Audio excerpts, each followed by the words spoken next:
Hello guys, আসসালামু আলাইকুম। আজকে আপনার বাচ্চাদের জন্য নিয়ে এসেছি নতুন একটি গাড়ি, স্মোক ক্লেমবি 6 চাক্কার গাড়িটা। এটা খুবই প্রিটি, পেয়ারা লুকের গাড়িটি। এই যে দেখি, একটা 6 চাক্কার একটি গাড়ি এবং এটার সাথে একটা ওয়েল আছে। যে গাড়িটা একটা রিমোট আছে সাথে।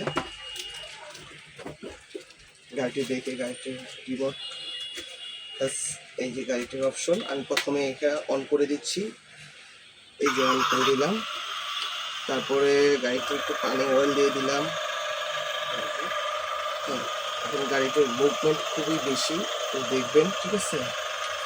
এই যে সামনের চাকা পিছের চাকা যাচ্ছে, গাড়িটি এই যে সামনে যাচ্ছে, পিছে আসছে, তারপরে এই যে গাড়িটি ধোয়া হয়েছে। লুক লুক গাইস, অসম একটা গাড়ি। ওকে গাইস, এই গাড়িটি আপনাদের বাচ্চাদের জন্য নিতে হলে আমাদের পেজে হোয়াটসঅ্যাপ নাম্বারে নক করুন।